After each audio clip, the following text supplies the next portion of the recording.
Sorry na. Sorry na nga, ano ka pa? Tama na, sorry na. Buisit ka talaga.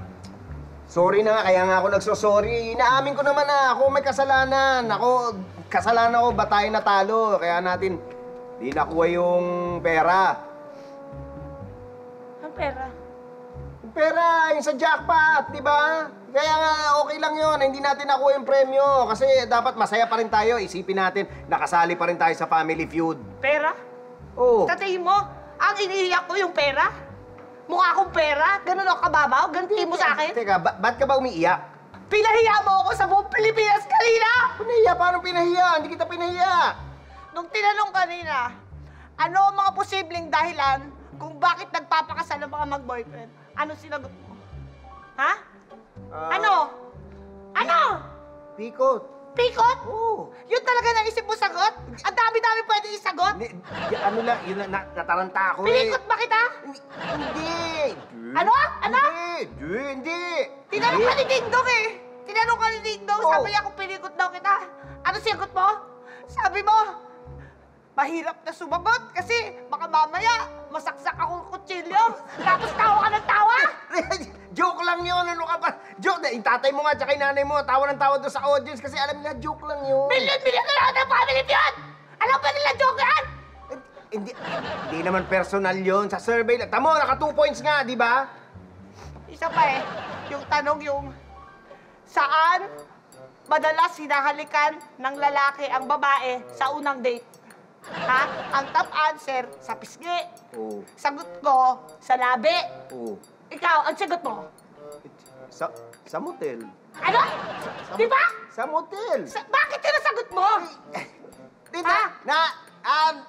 Ano ko, wala hula lang, nataranta ako, syempre. Sagot ba yan? Matinong asawa sa motel? Hindi. Tsaka sino tinanong mo doon? Sino yun? Ano sino? Di ba tayo nag-motel? Never tayo nag-motel?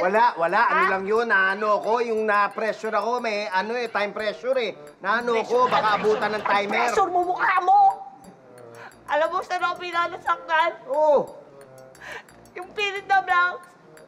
Sabi nun, masaya ako talaga kapag ang asawa ko ay hindi na blank. Natatanda mo ang sagot mo? Ano nga ba? Sabihin mo ngayon. Hindi na Sabi selosa, mo, hindi na hindi. magasto. Hindi, umuwi! Ano? Sabi mo, umuwi! Yun ang sagot mo! Masaya ako pag ang asawa ko ay hindi na umuwi! Ha? Sagot ba yan ang matinong lalaki, matinong asawa? Teka, wait! Yan ba? Gusto mo? Ano ka ba? Hindi ako umuwi! Ano ka ba? Teka, sandali. Ano ka ba? Ikaw naman. Di ba pinag-usapan natin yan bago tayo sumali? Di ba pag-uusapan natin yung mga sagot dapat hindi personal. Dapat yung pangmasa. Alam mo, kasi yung pangmasa yun yung lumalabas sa survey. Kaya yung sagot ko na masaya ako pag ang asawa ko hindi na umuwi. Ano lang yun? Pangmasa yun. Hindi personal yun. Ikaw naman. Hindi personal. Kailan nangyayari yung mga ganun, yung mag-asawa sa TV, mag-asama? Minsan lang natin magawa yun, bonding tayo ng gano'n, tapos gano'n pa ginawa mo? Yung ba talaga nararamdaman mo? Uy. Ayaw mo ba ako talaga umuwi? Gusto mo ba? Di na umuwi, alis na lang ako. Ito naman. Tama na yan. Tama na yan. Tama na yan. Kasi, Oh. nakainis ka eh. Hindi ka na. Huwag tayo sa kwarto. Ang gagawin natin? Tulungan kita. Ang tutulungan?